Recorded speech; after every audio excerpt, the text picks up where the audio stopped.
ഇന്ന് നിങ്ങൾ കാണിച്ചിരുന്നത് ഇ കൊമേഴ്സിൻ്റെ നെഗറ്റീവ് സൈഡാണ്. പോസിറ്റീവ് മാത്രമല്ല നെഗറ്റീവ് ഉണ്ടല്ലോ.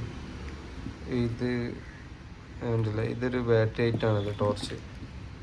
ഇത് കസ്റ്റമർ എന്താ പറ്റിയ അവർക്ക് ഇതിൻ്റെ ബാറ്ററി എടുക്കേണ്ട ആവശ്യമുണ്ടായപ്പോൾ അവർ ഇത് ഓർഡർ ചെയ്തിട്ട് ഇതിൻ്റെ ബാറ്ററി എടുത്ത് തെർമാക്കോൾ കുത്തി കയറ്റി. നമുക്ക് ഊരിയെടുക്കാൻ കഴിയാത്ത രീതിയിൽ അവർ തെർമാക്കോൾ കുത്തി കയറ്റി. എന്നിട്ട് എന്താ അവർ തിരിച്ചയച്ചും ചെയ്ത് അവർക്ക് റീഫണ്ടും കിട്ടി, അവരുടെ കാര്യം നടന്നു. നമുക്കിതൊരു വലിയ നഷ്ടം സംഭവിച്ചു. പക്ഷേ ഏകദേശം ഇതിൻ്റെ കോസ്റ്റിൻ്റെ ഏകദേശം നല്ലൊരു എമൗണ്ട് നമ്മളെന്തായി ക്ലെയിം ചെയ്തെടുത്തുകൊണ്ട് നമുക്കും ബിസിനസ്സിന് വലിയൊരു എഫക്റ്റ് ചെയ്തിട്ടില്ല. അപ്പം എന്ത് ചെയ്യണം, നിങ്ങൾ ഈ ക്ലെയിമിൻ്റെ കാര്യത്തിൽ ഫോക്കസ് ചെയ്യുകയാണെങ്കിൽ ബിസിനസ്സിൽ എന്ത് ചെയ്യാൻ കഴിയില്ല, ഇതൊരു ബുദ്ധിമുട്ട് വരില്ല. പക്ഷേ ഇതാണ് നെഗറ്റീവ്, ഇത് ഒരുപാടുണ്ടാവും. എത്ര ഓർഡേഴ്സിൽ ഇത്ര ഇങ്ങനെ ഉണ്ടാവും, അത് മസ്റ്റാണ്. പിന്നെ നമ്മൾ ചെയ്യാന്ന് വെച്ചാൽ ക്ലെയിം ചെയ്തെടുക്കുക എന്നുള്ളതാണ്. പിന്നെ ഈ കസ്റ്റമർ എന്ത് ചെയ്യുക, ഇനിയും നമ്മുടെ അടുത്ത് പർച്ചേസ് ചെയ്യേണ്ടതെന്ന് ശ്രദ്ധിക്കണം.